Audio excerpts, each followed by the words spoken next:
జబర్దస్త్ షోలో ఇంకొక మెయిన్ ఏంటంటే నాగబాబు గారి స్మైల్. యెస్. అసలు ఆ యెస్. యాహ్! స్మైల్‌కి ఎంతమంది ప్రేక్షకులు ఉన్నారో చెప్పలేము. అవును. బాబు గారు స్మైల్‌కే ఫ్యాన్స్ ఉన్నారు. మేడమ్ గారికి, బాబు గారికి విపరీతమైన ఫ్యాన్స్ ఉన్నారు. అది.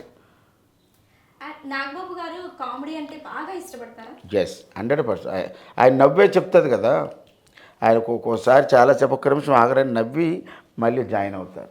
అంటే ఎక్కడున్నా గూడా ప్రత్యేకంగా ఆ షోని ఒకవేళ ఇక్కడ చూడకపోయినా ఇంటికి వెళ్లి మళ్ళీ ఆ మిస్ అయినవి పెట్టుకొని మరి ప్లే చేసుకొని చిరంజీవి గారి చూస్తారా? దగ్గరికి అన్నయ్య చిరంజీవి గారి దగ్గరికి షో గురించి వెళ్ళిందంటే బికాజ్ ఆఫ్ నాగబాబు గారు. అన్నయ్య ఇతను గెటప్ సీను భలే చేస్తాడు అన్నయ్య అంటే చూసిన సందర్భాలున్నాయి.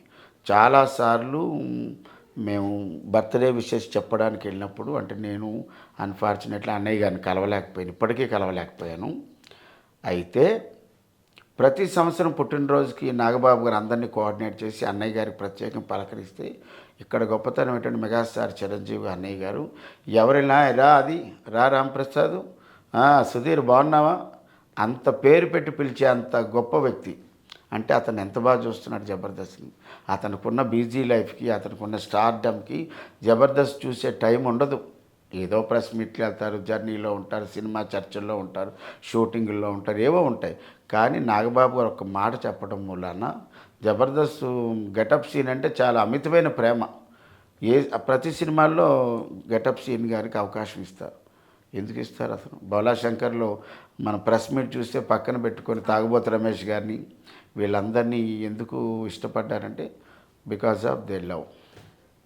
అండ్ అలాగే మీరు చెప్పినట్లుగా జబర్దస్త్‌కి ఒకానొక టైంలో 18-20 వరకు రేటింగ్ వచ్చింది. అలాంటి షోలో మీరు పార్టిసిపేట్ చేస్తున్నప్పుడు మీకు ఇచ్చేటటువంటి అంటే మీరంటే మీరు కాదు అందరూ ప్రతి ఒక్కరికి కూడా ఇచ్చేటటువంటి రెమ్యునరేషన్ ఎలా ఉంటుంది? ఒక్కొక్కరికి ఒక్కొక్కలా ఉంటుంది. అందరికీ ఒకలా ఉండదు కదా!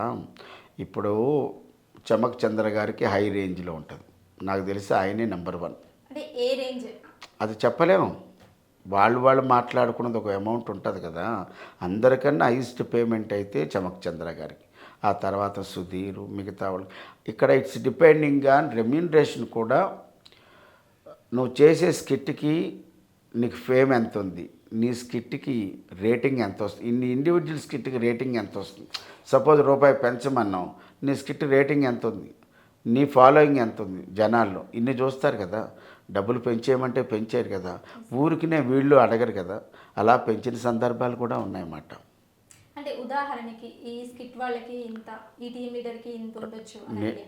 అంటే ఏదైనా సరే వాళ్ళు మేనేజ్మెంటు, టీమ్ లీడర్లు మాట్లాడుకున్నది ఒక అమౌంట్ ఉంటది. ఆ అమౌంటే అగ్రీమెంట్‌లో ఉంటది. ఓకే. అంటే సరే టీమ్ లీడర్స్‌కి ఆ అమౌంట్ అనేది ఆ! ఆ! వీళ్ళు ఆ! ఇస్తారు. టీమ్ లీడర్‌కి ఇచ్చినటువంటి ఆ! అమౌంట్‌లో ఉంచే ఆ! ఎవరైతే వాళ్ళకి సభ్యులు ఉన్నారు కదా! ఆ! ఆ! ఆర్టిస్ట్‌లు ఆ! వాళ్ళకే ఇస్తారా? అందులో ఉంచి ఇస్తారా? లేదంటే వీళ్ళకి కూడా సెపరేట్‌గా ఇస్తారా? కాదు. టీమ్ లీడర్‌కి ఓ రూపాయి ఇచ్చారనుకో. టీమ్ లీడర్‌కి రూపాయి ఇచ్చిన దాంట్లో టీడీఎస్ కట్ చేస్తారు. ఆ టీడీఎస్ కట్ చేసిన తర్వాత ఒక 80 పైసలో, 90 పైసలు ఉంటది కదా! ఆ 90 పైసల్లో ఇంకొకరికి పావలా ఇవ్వచ్చు, ఇంకొకరికి రూ. 10 ఇవ్వచ్చు, ఇంకొకరికి 30 పైసలు ఇవ్వచ్చు, ఇంకొకరికి 10 పైసలు ఇవ్వచ్చు. ఇట్స్ డిపెండింగ్ ఆన్ ఆ కంటెస్టెంట్లు, ఆ టీమ్ లీడర్ మాట్లాడుకునే విధానంగా ఉంటుంది. అండ్ అలా కాకుండా మేనేజ్‌మెంట్‌తో డైరెక్ట్‌గా లేదు. తీసుకునే లేదు. పేమెంట్స్ లేదు. లేదు. ఓన్లీ రోహిణి టీమ్ గారు లీడరే. గాని ఓన్లీ టీమ్ లీడరే. Only team leader. Only team leader. ఇంకెవరికి లేదు.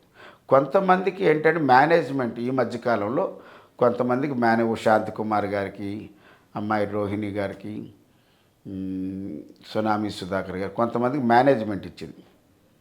ఈ టీమ్ లీడర్ ఇవ్వకుండా మేనేజ్మెంట్ ఇచ్చింది కొంతమందికి. అలాగ కూడా కొంతమందికి ఇస్తారు.